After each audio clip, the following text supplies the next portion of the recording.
कि तुम्हारी रूप सी आंखों का काजल याद आता है। हाय हाय क्या बात। याद आता है तुम्हारी शाम सी जुल्फों का बादल, हमारी काजल याद आता है। तुम्हारी शाम सी जुल्फों का बादल याद आता है। दो पंक्तियों में ताली नहीं बजी, कोई बात नहीं है। अगली दो पंक्ति में आप अगर नहीं ताली बजाए तो मैं लिखूं, समझूंगा कि मैंने लिखने में कमी कर दी। आप सुन नहीं पा रहे हैं कि तुम्हारी रूप सी आंखों का काजल याद आता है, तुम्हारी शाम सी जुल्फों का बादल याद आता है। मगर जब धूप में होता कोई साया नहीं मिलता, नहीं मिलता तो फिर कुछ भी नहीं, बस माँ का आंचल याद आता है। क्या बात है, क्या शानदार याद आता है। एलपी राठौर आप कहीं न जाइए। हाँ,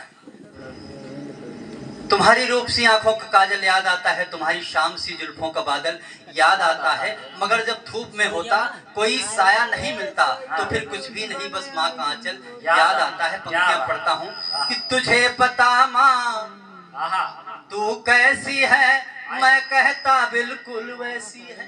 तुझे पता माँ तू कैसी है। मित्रों जानते हो, एक बार यशोदा मैया से कृष्ण जी हट कर बैठे कि माँ मुझे चंदा चाहिए। कृष्ण जी माता जी माँ यशोदा कहती हैं, एक थाली लाती हैं और थाल में जल भरती हैं और कन्हैया को बुलाती हैं कि कन्हैया देख, ये देखिए चंदा इसमें आ गया है। और कन्हैया हाथ लपकाते हैं जैसे, वैसे माँ कहती कि नहीं छेड़ना नहीं, अगर छेड़ोगे इसमें हाथ डालोगे तो ये चंदा फिर चला जाएगा। मैंने इस बात को थोड़ा आगे बढ़ा दिया कि तुझे पता माँ तू कैसी है, मैं कहता बिल्कुल वैसी है। तुझे पता माँ तू कैसी है, मैं कहता बिल्कुल वैसी है। कि मत थाली में चांदी उतारो, मत थाली में चांदी उतारो, तू भी तो चंदा जैसी है।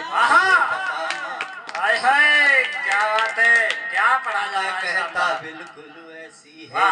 राम राग में झूम रहा हूँ, बना बावला घूम रहा हूँ, झूम रहा हूँ। चित्रकूट का एक मैं गया हूँ, एक वर्णन करता हूँ कि राम राग में, एक दृश्य साकार करता हूँ कि राम राग में झूम रहा हूँ, बना बावला घूम रहा हूँ। राम राग में झूम रहा हूँ, बना बावला घूम रहा हूँ। कि जाने किस पर चरण पड़े हों, जाने किस पर चरण पड़े हों, हर पत्थर को चूम रहा हूँ। क्या बात है, क्या अद्भुत पढ़ा जा रहा है। बना बावला वाह।